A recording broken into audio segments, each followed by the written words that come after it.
Welcome to another edition of Live on Tape with Pete Tribuco on WWDB AM 860 Talk Radio, Philadelphia, a Beasley Media Group radio station. And I'm Pete Tribuco along with the lovely and so talented Haley Taylor Simon. I wouldn't be able to do this show without Haley. She does a fantastic job. And I'm just so appreciative. Right now, I look out the window. I can see the Philadelphia skyline. It's a beautiful day on this Saturday. So we're just so glad to be here. Haley, how are you doing today? Doing well today. No complaints here. No complaints. No complaints. So, how are you doing, Pete? I'm doing good. I'm actually doing pretty good. I mean, I'm enjoying the weather that we have here in the Philadelphia area. Beautiful. It's great. I mean, I know. Was it last week we had the 2 hottest days? Yeah, in history. Ever in the history of being able to record that stuff. So it's pretty good. Looks like the Phillies are starting to come back, so that's good here. They're back. Yeah, it looks like they're back. It looks like they're doing really well. Of course, the Mets are going in the opposite direction. That's okay with me. Hey, listen, that's a win-win on my end. Yes, well, we have someone who's probably a Houston Astro fan. We'll talk to him in a second. I don't need to talk about that. I know. We both don't like them because they're in the same division as those teams. But so, Haley, what do you know about the space program? Have you ever heard of the Apollo space program? Oh, I have heard of the Apollo space program. Now, my biggest fun fact about the space program is that NASA, which we now know, is involved with space, they used to be involved with discovering what was in the ocean. That is my little fun fact. I am obsessed with, random history facts. Sure. So that's what I can bring to the table. Wow. Well, we will have to talk with our guest about that. He definitely knows better than me. Oh, I'm sure he knows better than us on every subject that there possibly is. I followed the space program since probably before, I think my earliest recollections are the Gemini program, which was the program before Apollo. Basically, I started about that point on, and of course followed the Gemini program as well as even before that, maybe the last Mercury program with Gordon Cooper. But after that, basically, I followed the Skylab and of course the space shuttle and of course Apollo in between those two. And I've actually been able to interview several astronauts. I've interviewed STS-124, which is the Endeavour.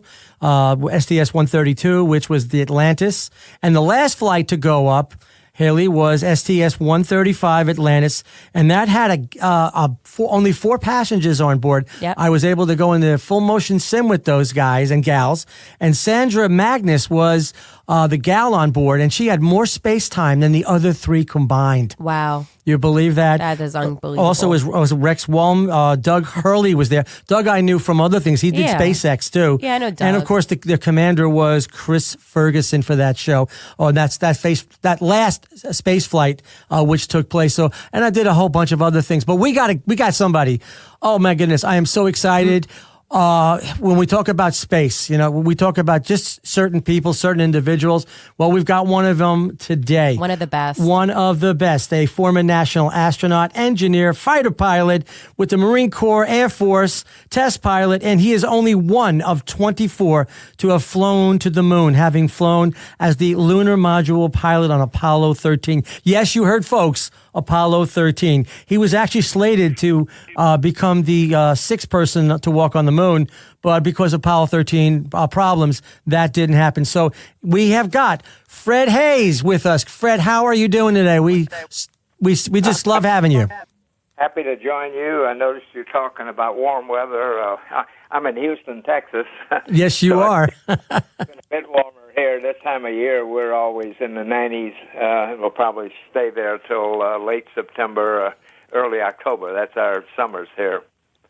Yeah, I tell you, I've been down there. I've been lucky enough several times to interview space shuttle crews that were down in Houston, Texas, over at Johnson Space Center.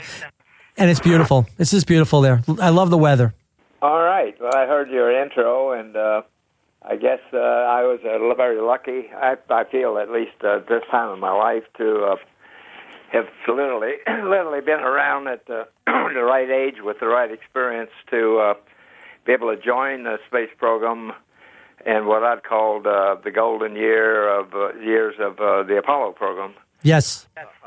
But I also had, obviously, a continuation of career both in management role in the Orbiter Project Office for 4 years, then getting to fly the very first Space Shuttle Enterprise. That is right. The Space Shuttle Enterprise, if I'm not mistaken, there were several flights that you took with that space shuttle program, the landing test. In 1977, I believe that was when you started to do that. Just absolutely amazing feat that you did. And if I recall, that space shuttle, the Endeavour, was actually off a 747 in which you had to, basically unlock from the 747 and glide that airplane in, or in this case, the shuttle in. No one ever did it before. What was that like? Well, the program approach and landing test actually I flew 8 flights.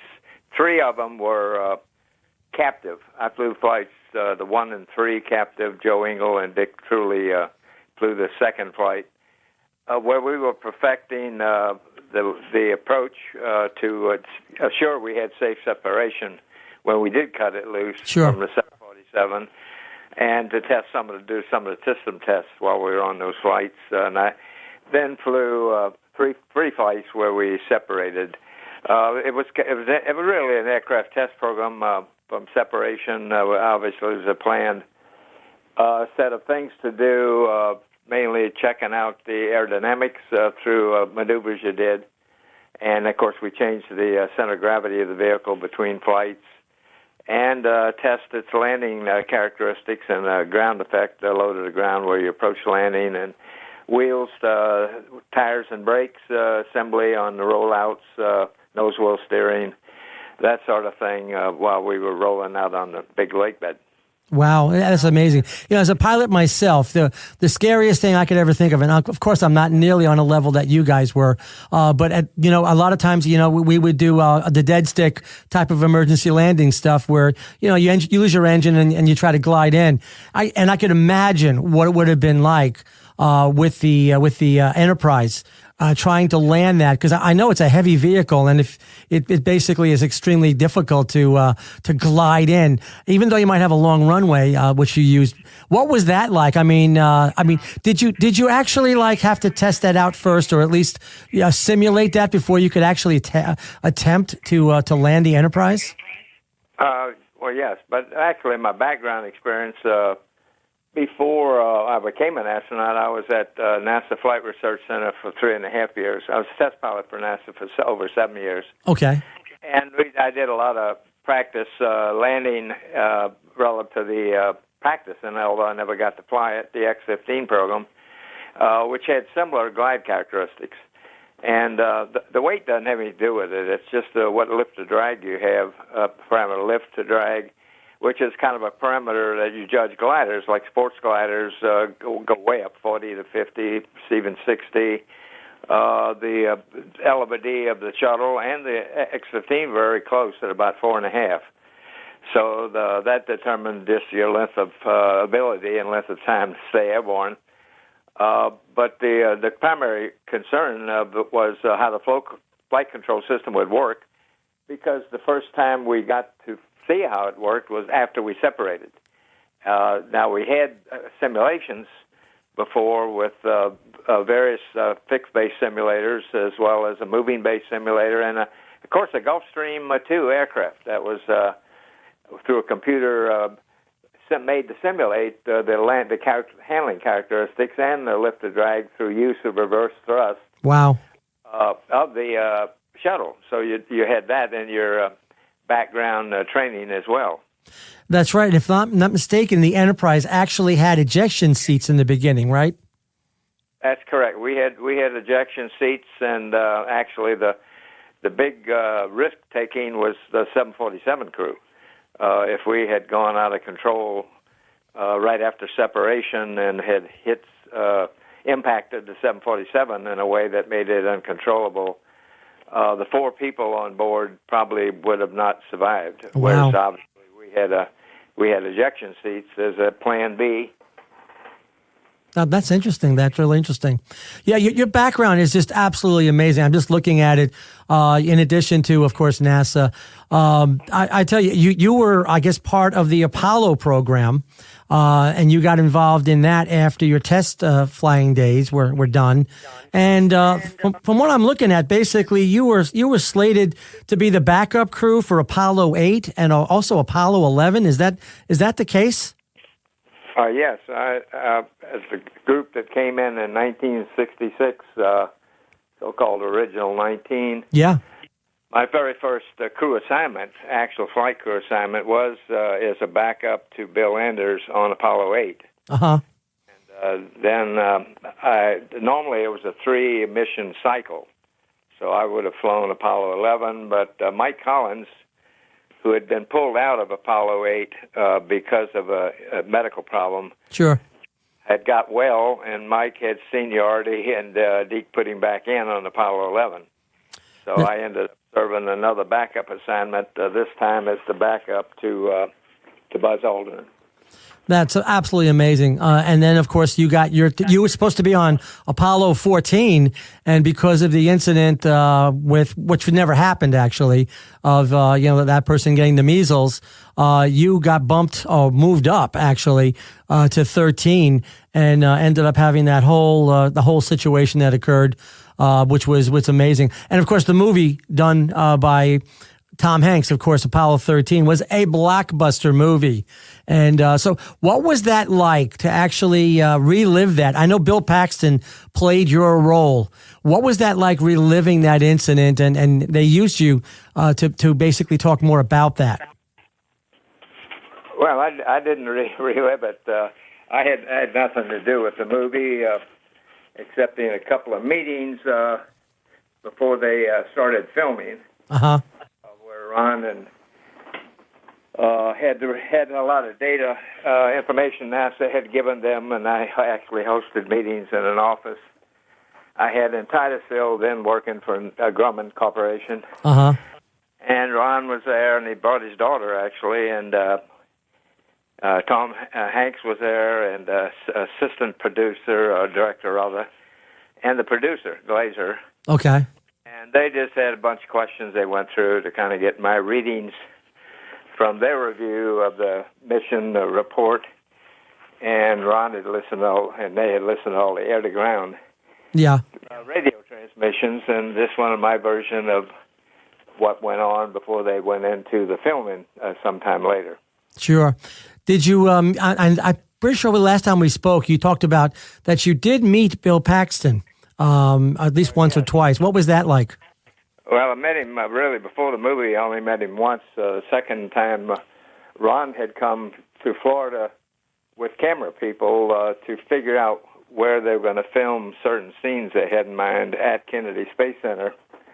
Again, he brought along Bill Paxton and introduced me, and I actually took Bill off on a separate tour around Kennedy to show him what activity was going on.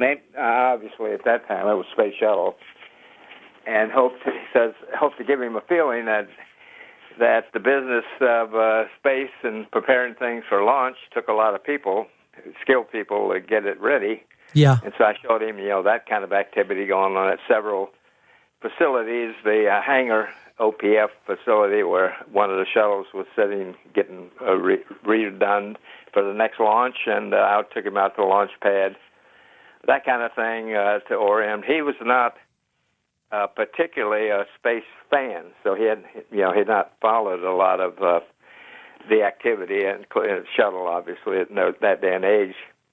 So I thought I'd make sure he knew at least it wasn't just the pilots that showed up and hopped in the airplane and flew. There was a lot of people that supported that activity and the launch. Yeah, no. So when you mean Ron Howard, obviously the director of the show, was the individual that you were talking with and giving a tour to as well. So yeah, this is a very interesting thing that, a lot of what we see, Apollo 13, obviously we see how close that could have been to a total disaster. And I know that you were up in space, I believe, was something like 5 days, 22 hours, 54 minutes, basically after liftoff. And of course, this happened pretty early. I guess it was 200,000 miles away from the Earth when you had that explosion that crippled the Odyssey. What was that like? I mean, what was going through your head when this all happened, if you don't mind me asking? Well, the time of the explosion was kind of interesting. We had just finished a TV show. Had that TV show been scheduled about 30 minutes later, we would have been on live TV when the explosion happened. But at any rate, I was still in the lunar module putting away equipment we had taken out to use sort of a show and tell during the TV show. And Jim was still just about to leave for the command module when it happened. So Jack Swigert was the only one on communication at the time with the mission control up in the capsule that had the problem, the command module and service module. And we rejoined him fairly quickly. And when I looked at the instrument panel, it was clear from several of the readings from different sensors that we had lost one of the two oxygen tanks, tank 2. And I just had a sick feeling in my stomach because I knew immediately without any discussion with mission control that would constitute an abort. So I would lose the landing. Yeah. The opportunity to land on the moon. So that was my emotion at the time because I thought we had the second tank, which would allow us to stay fully powered up. Would have just worked out a method to change our path to get around the moon and come home. And so that went on for probably an hour because after a short time, mainly mission control picked it up before us that the second tank, tank 1, was slowly leaking. Yeah. And so we worked with mission control, adjusting and changing switches and whatever to different ways to try to isolate the leak in the second tank. And, of course, we failed. After about a little over 50 minutes, and Jim Lovell and I were dispatched to go power up the lunar module, so we would then be able to have communications and an environmental system up to live off of. Propulsion systems that we could use to maintain attitude if we needed to. And so we went off to do that chore while we left Jack Swigert all alone to complete the complete power down of the mothership, which was never, ever planned to be done. Oh, sure. No, it wouldn't be. So basically it became a lifeboat for you, the lunar module, which wasn't made to be one, but you actually had to go into that ship. And obviously it was a problem with the stirring of the tanks. I think that's one of the issues that Swigert stirred the tanks and there was a malfunction of some sort, which caused that major explosion. I think that's how I read it. At least that's what I thought happened. Well, yeah, Jack was asked, which is a normal thing to do occasionally. In zero gravity, the fluid tends to stratify in zero G, and so they have a little egg beater type stirrer that's turned on occasionally that mixes it up, and that allows them to get better quantity reading and accurate quantity reading. So Jack had done that at the request, which I normally would have done had I been in the capsule. It was on the right side where I would have been on the couch had I not been in the limb. And that caused an electric short. And that resulted in the expansion of pressure and separation with the tank and into the closed compartment on that part of the service module, and eventually blew off a quarter of the service module. Wow.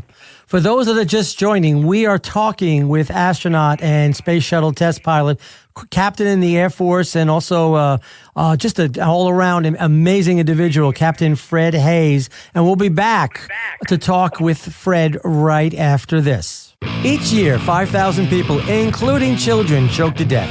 LifeVac can stop these senseless tragedies. It's so easy to use also.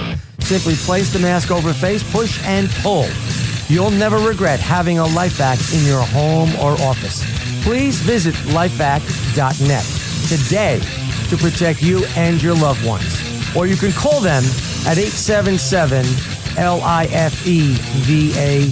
That's 877-LIFE-VAC. Serving my country changed my life forever, and when I got home, every day was a struggle. I felt trapped.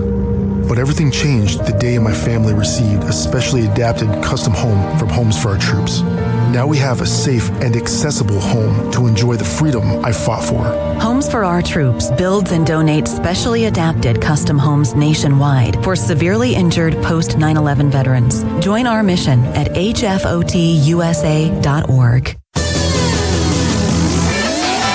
Welcome back to Live on Tape with Pete Tribuco on WWDB AM 860 Talk Radio.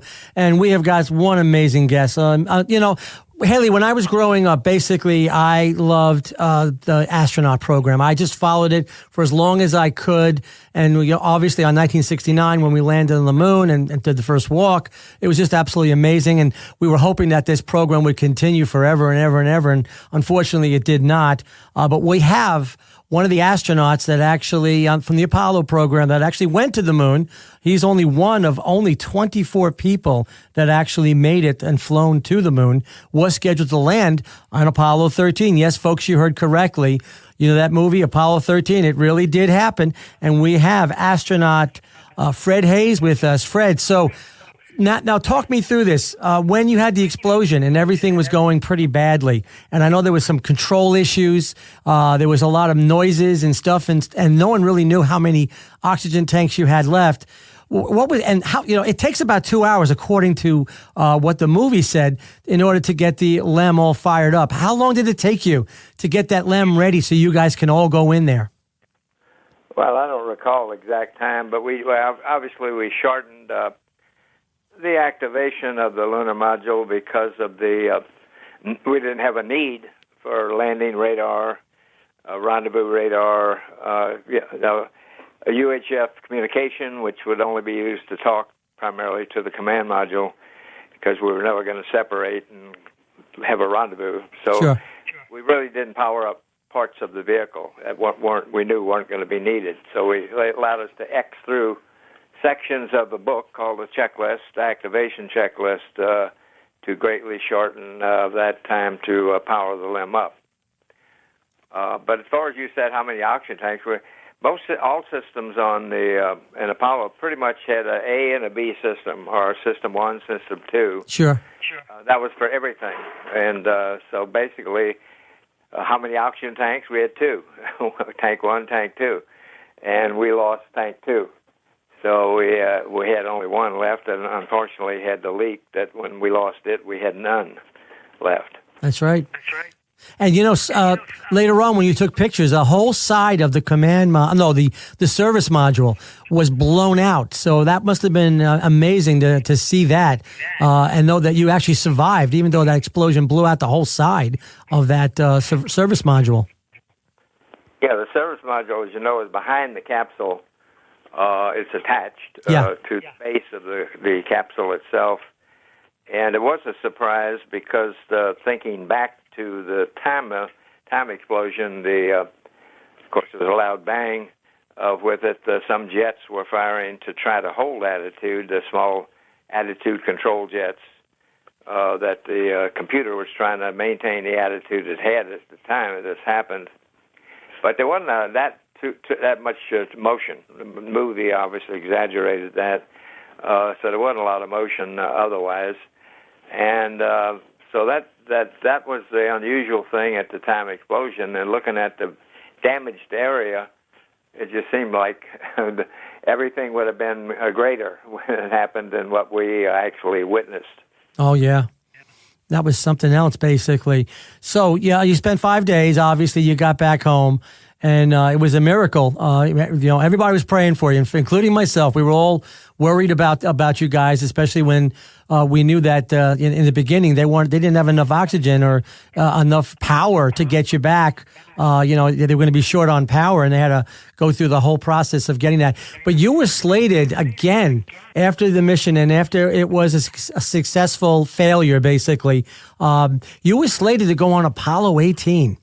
and unfortunately, because of budget cuts, so it only went to 17 and there was no 18. Well, what did that feel like, knowing that the program was going to be shelved and you were going to miss that opportunity to go into to space, but also land on the moon? Oh, let me just correct you. The mission I trained again on after 13 was for Apollo 16. I was the backup commander to John Young. Okay. And the mission cycle was 3 missions. So if you add 3 to 16, my flight was, well, I would have flown back to the moon, was Apollo 19. Oh, I'm sorry, 19, not 18. Yeah, and they canceled it after 18, which was sad. Yeah. But how did you feel? I mean, how long in advance did you know it was canceled before it actually happened? Oh, I knew it when we were training for Apollo 16. I was initially had a crew of Jerry Carr and Bill Pogue, and we were training about 3 to 4 months more toward Apollo 16 when that announcement was made that 18 and 19 were canceled. At that time, Deke moved Jerry and Bill off to the last Skylab mission to give them a flight. Gotcha. They had not. And so I inherited Stu Rusa and Ed Mitchell, who had just flown Apollo 14 to finish out that backup crew assignment. So that's the way that went. I was obviously disappointed again at that point because I thought possibly I would have the Apollo 19 flight to get back to the moon and hopefully get a landing. Yeah, no, I know that.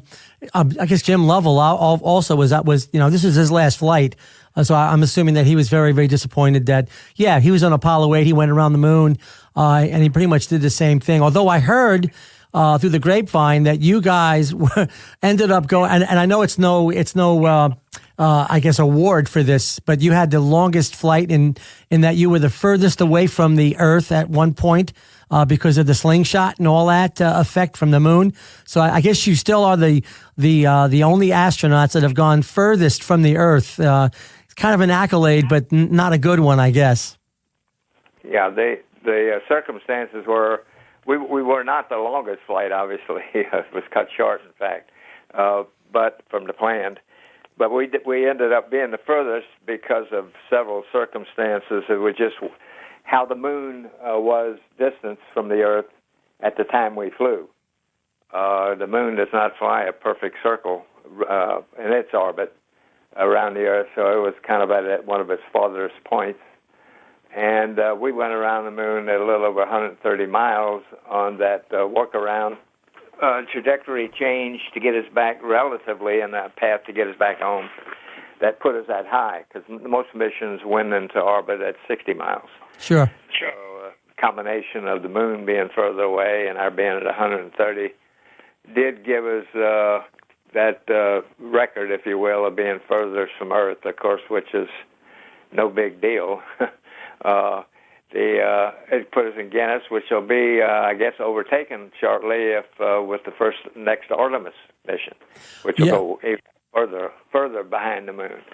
Which is we're all looking forward to it. Obviously, I interviewed a bunch of the space shuttle crews, and when I was there, I guess around maybe 2003, when I first started doing this, and then I ended up at 2013, I guess, for the last mission, SDS-135.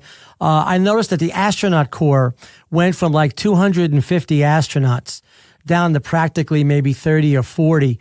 Towards the end, we were losing a lot of the program, the NASA space program, budget cuts, and then ferrying rides with the Russians to get up to the space station, which is really, really disastrous. But now we got this new program. We got all these different companies that are going there. I mentioned Doug Hurley before, who was on STS-132, and I got to meet him and go in the simulator with those, the simulator with those guys, the full motion sim.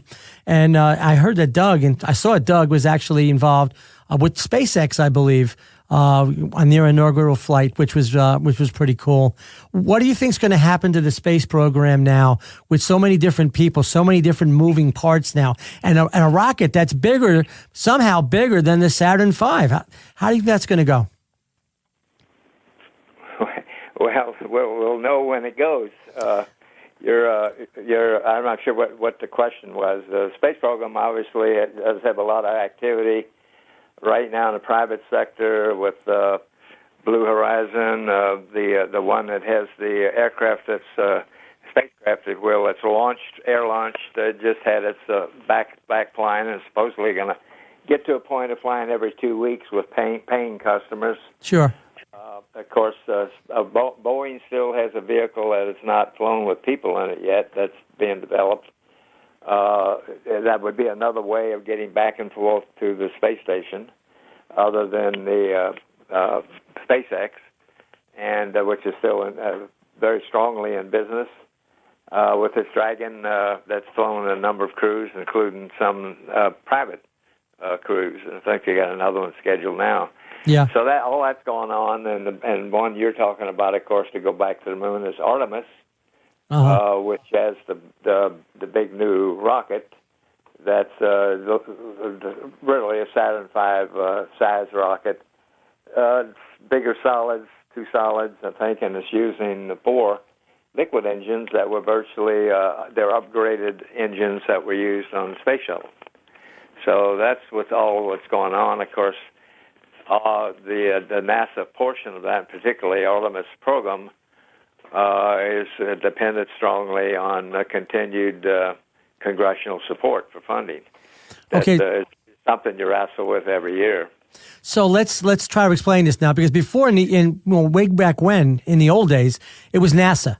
NASA had farmed out all the different parts and stuff to other companies, like Grumman and so on down the line. But nowadays, is NASA still, because they're using NASA facilities, they're still using, 39A and 39B for a lot of the launches. But how are they dealing with all these different companies? Are they NASA still involved in each and every one of them, or just certain ones that they're getting involved with the space program at this point? Well, they're getting involved with the ones where those commercial companies, which they're still using companies. It's no different. They're using SpaceX, for instance, to take supplies up and down to space station and people. So they're still using companies, but there's some operations that are totally independent of NASA, more under, I guess, the guidance and restrictions FAA would place on them for launching, where they do from White Sands with Blue Horizon, or out in California with the Spaceship One type vehicle. So they're more under FAA control and the limitations of what they safety and things they have to consider for launch. So it's a little bit of a mixed bag, but NASA's not involved in everything. And, of course, SpaceX has their own commercial customers. Sure. That is totally a separate, I want to call it not separate, but a part of their business. That is with the customers that they find that will fly on their rockets, that other than using the launch capability infrastructure, as you mentioned, that's their primary tie with NASA. Wow. Well, this sounds really interesting. We are talking with Apollo 13 astronaut Fred Haise, and we'll be back with Live on Tape right after this. Each year, 5,000 people, including children, choke to death. LifeVac can stop these senseless tragedies. It's so easy to use also. Simply place the mask over your face, push and pull. You'll never regret having a LifeVac in your home or office. Please visit lifevac.net today to protect you and your loved ones. Or you can call them at 877-LIFEVAC. That's 877-LifeVac. Climate change, vulnerable neighborhoods, threatened ecosystems. Our global challenges demand that we do better. And a tree can be an answer. Because a tree can be innovative. It can be unifying. It can be a home. That's why now is the time for trees. Lots of trees. Let's plant millions of trees together. Donate now at arborday.org. are back to Live on Tape with Pete Tribuco on WWDB AM 860 Talk Radio Philadelphia. I'm here with my co-host Haley Taylor Simon, and we are talking with one gentleman that I'm sure we all know and love, especially if you've seen the movie Apollo 13 with Tom Hanks. We are actually with NASA astronaut, engineer, fighter pilot, U.S. Marine Corps, U.S. Air Force test pilot, who was only one of 24 people to have flown to the moon, having flown as the lunar module pilot on Apollo 13. He was also slated to be the sixth person to walk on the moon. Unfortunately, Apollo 13 did not make it. He also went and did space shuttle approach and landing tests in 77 and finally retired from the NASA in 1979. But we have astronaut, of course, Fred Haise with us, who's done such great things, even before as a test pilot, and then later on, even after he left NASA. And so, Fred, how are you doing there? You said the weather's really good down where you are in, I guess, in Houston. Well, it's a typical Houston right now. We're hot and unfortunately have been pretty dry, not too much rain. Sitting in the 90s, we had a brief spell that was a little over 100 degrees. But that's typical at this time of the year. Our summers always will have 90s at least every day until we get the first weak cold fronts to come through in late September, early October. Really? Are you a baseball fan? Do you like to watch the Astros play, or do you like any particular sports? I do occasionally. Of course, I get more interested when it gets like to the playoffs. Sure. And I don't go to baseball games, so I'm not a fan of to that extent. But no, I watch sporting events, both baseball, football, basketball, etc. But I'm normally getting more interested as they get near the end, where they're into playoffs, and of course for the championship. Well, unfortunately for us in Philadelphia as well as in New York, it looks like the Astros are obviously going to be obviously winning their division again, which it's good, but we get tired of that every once in a while. Our biggest problem is Atlanta. We have a problem with Atlanta. Do you have a problem with Atlanta, Haley? Yeah, I mean, we don't like the Braves. No, we don't like the Braves, not at all. They keep winning for some reason. Although, as I said, Philly's on a roll at this point. We're getting a lot going on there. All right, so let's switch gears a little. I want to go back to the space shuttle, and the reason why I want to do that is because without what you did on the Enterprise, in order to make sure that this vehicle could land safely. And not just, over in, was it White Sands, but also over at Cape Kennedy or Cape Canaveral, whatever they're calling it these days. It was able to land there. The equipment that you had there. Now, I've been in the Space Shuttle simulator. I've been in it like 3 times. And I noticed that, when I was in it was like 2012, 2013, and the equipment was from the 1980s, 1990s, maybe 2000. It was pretty antiquated. Was it the same? I guess was it the same board? It was like an Airbus type of a setting for your space shuttle. Did it look like that, or what did it look like? I'm not sure what you're talking about equipment. The avionics, basically. The front boards, basically. All the things for your, for everything that you do there. Basically your front panel. Well, no. It was the vintage of when it was developed. You have to realize the shuttle program started in 1972. Yeah. So it was not antiquated. That was what was available at the time the shuttle was being designed, developed, and of course it went 3 decades. Yes, it did. Yes, obviously technology changed over those decades, and it did go from, as you're talking about, the panel, which had the old analog instruments initially. It went eventually to what's called a glass cockpit with the all fully digital type instruments with screens. Okay. That was just, it went 3 decades. So technology changed as it went along. Now, because when I went in there, basically, it did have the glass setup in the front end. Did they have to change, like, the center of gravity or anything? Because as they got better at this stuff, and obviously the original space shuttle, the weight differential and was different. Did they have to change everything to put the new equipment in? Or you think, how did that go about, you think?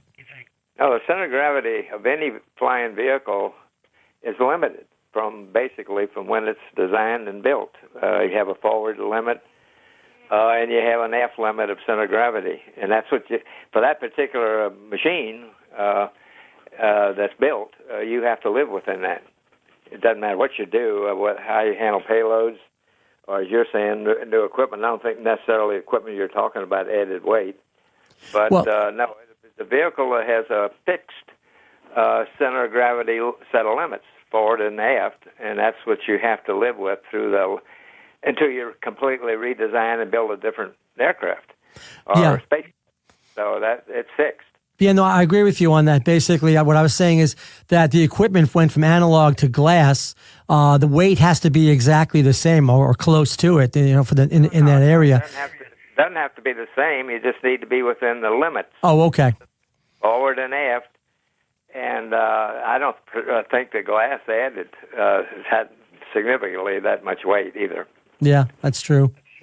That's true. So now, one question. You obviously have lived it. You've lived the dream. You've done everything that most young kids would love to do.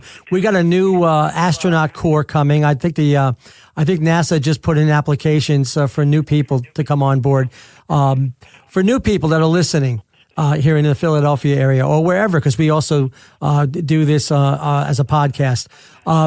What recommendations do you have for new people that want to get involved with this space program? And what should they do in order to get themselves to the level that NASA or any of these companies would take them on as an astronaut or even a person who is behind the scenes and working on these rockets?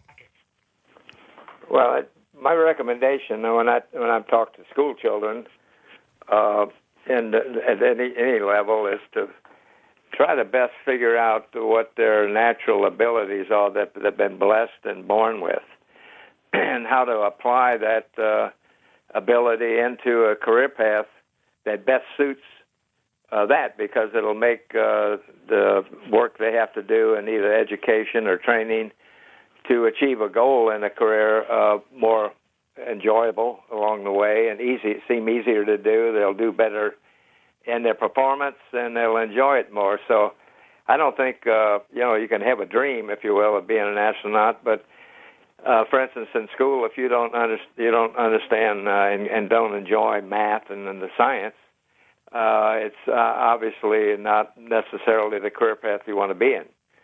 So it's really, you got to figure out first what you've been blessed with, and as you're born, and the skills you naturally have, and try to apply them. As far as an astronaut today, going forward, most of the things will involve the people with more of engineering, and science, medical, those kind of experience and degrees plans in the background, rather than pilots. There's not much piloting involved in what's being flown today. Really? As was in my day. Most of the things like the Dragon are all flown pretty much automatic through a computer, going up and down. And glass screens. In fact, I understand they only have one manual control in the vehicle, and that's to abort if you have to. Yeah. So the piloting part is kind of out of the business, so to speak, except for Artemis with the landing. I think that obviously you still want a pilot type for the initial landings, whereas we found when we landed on the moon, even with the definition we had of the landing areas, when you got down low enough down, you saw boulders and fields and smaller craters in the area that were not visible from the photographic definition we had. So the pilot had to take over manually and change a little bit where the vehicle would land to be in a safe, clear zone. And that's right. In fact, I believe Neil Armstrong had to take it manually in order to land because there were boulders that weren't supposed to be there, and the computer kept crashing as they tried to land. So they had to do it. They had to pilot it in, or he had to pilot it in. If that's the case. No. The alarms you were talking about that make it crash were not making it crash. They could have completely ignored the alarm. The vehicle was flying fine. Oh no! Well, what I meant was the computer crashed. The memory it couldn't hold enough, and that's why it kept having that alarm. I think that's how it was described.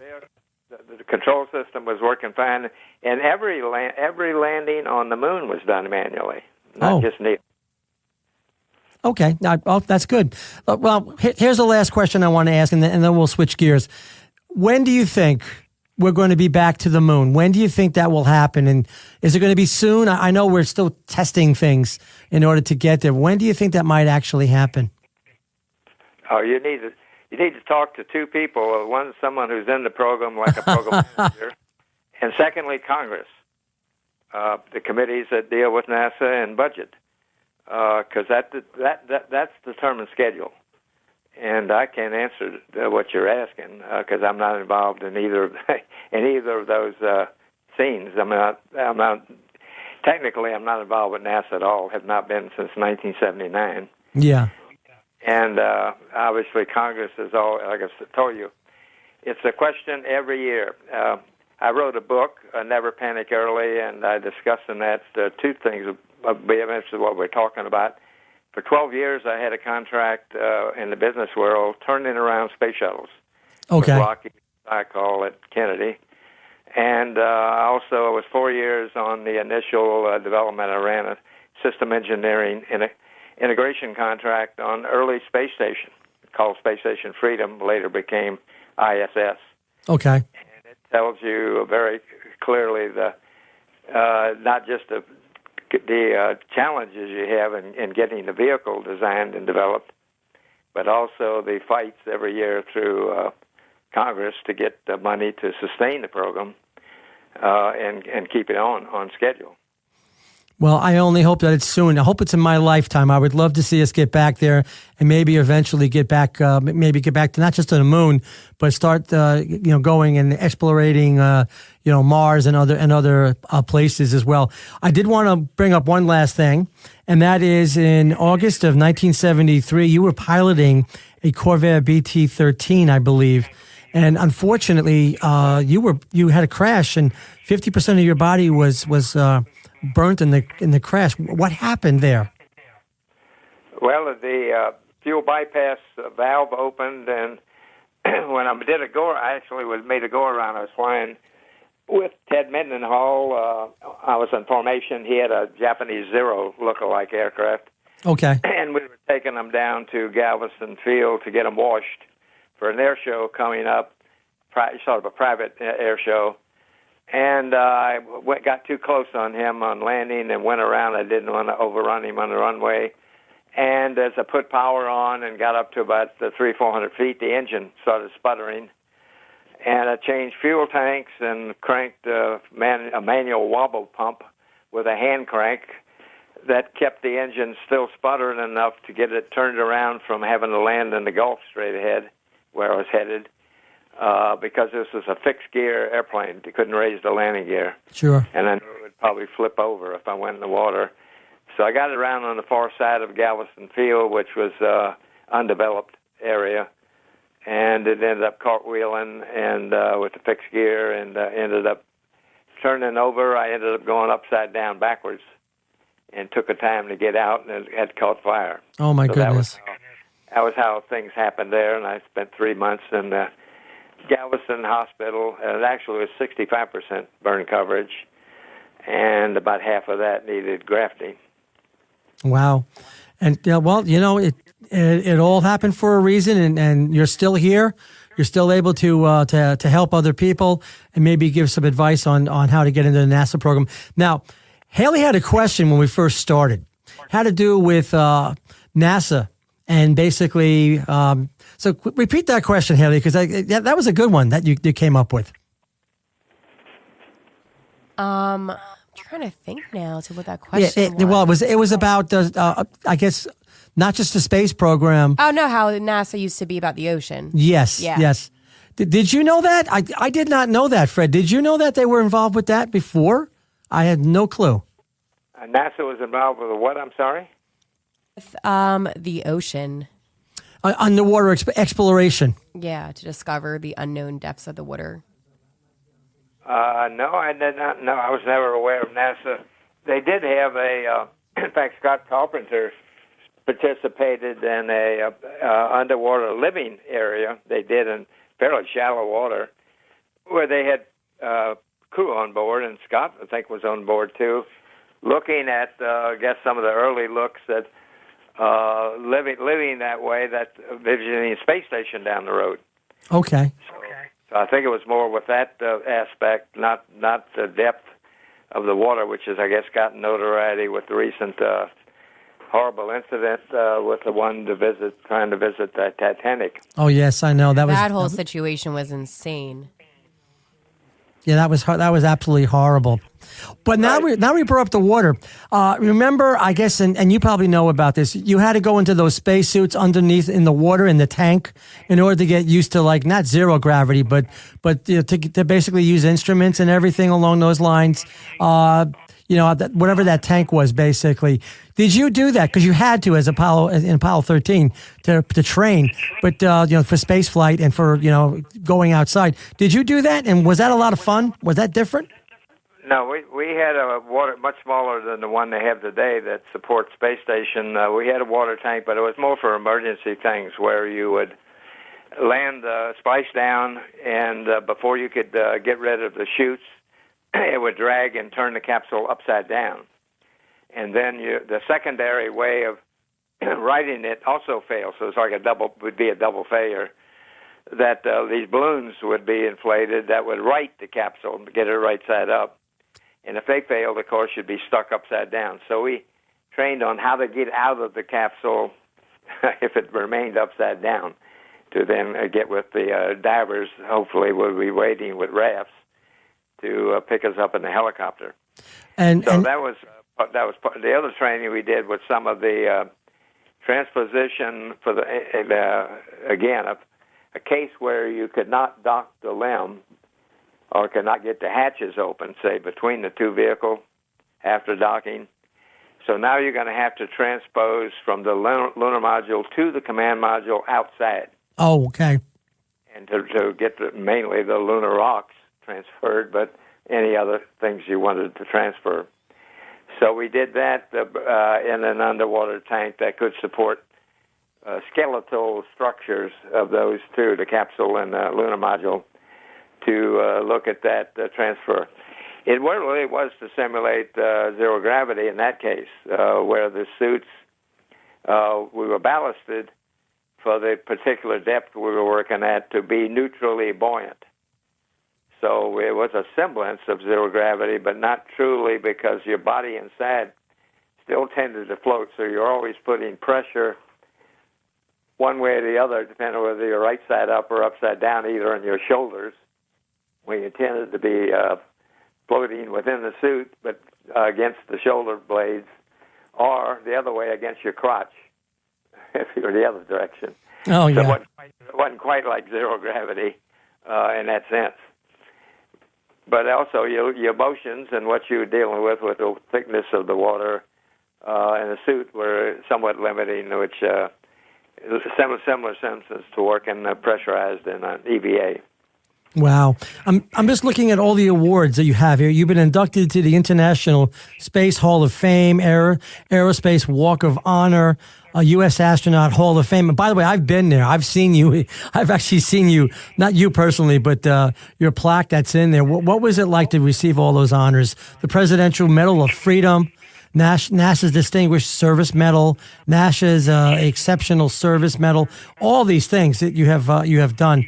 It's got to be incredible. A great feeling for you to receive those awards.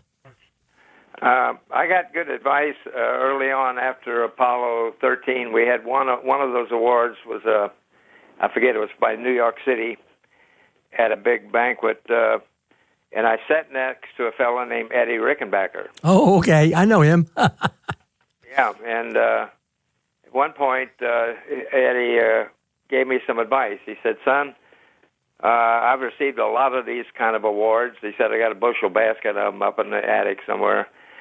He said, "I'll give you some advice. Don't let these things overcome you. Don't ever take yourself too seriously." So that was his advice, and I pretty much followed that. I've gotten a lot of awards. The most I treasure, of course, are those that are connected with peers. I have you didn't mention them, but I was a test pilot, the Kinchlow Award, which is a Test Pilot of the Year award from the Society of Experimental Test Pilots. Okay. Which was for the shuttle Enterprise program, and of course the Astronaut Hall of Fame. And another big one that way is in September. I will be receiving an award from the National Aviation Hall of Fame, and that, of course, involves a lot of peers that have received the award. That some friends, some people I worked with over the years. So those awards I consider, the Presidential Medal of Freedom is not an aviation space award. It's, entertainment people get That's that true. award. That's true. And you're right. In September, this September. The awards I think are special are those with my peers in the business of space and aviation. That is true. And just to, I guess, add on, in September 2023, you just talked about it, that's going to be the National Aviation Hall of Fame ceremony for you in Dayton, Ohio. So congratulations with that. Thank you so much. We really do appreciate it, Fred. Thank you. Fantastic. I mean, I love having you on. You are just such a great person, a great American, and you've done so much for the space program. We really do appreciate it. Thank you from the bottom of our hearts for being on our show. We do appreciate it. All right. You'd have a good day. Take care. Take care of yourself. Thank you. And that about does it for this week on Live on Tape. And we will talk to you again next week.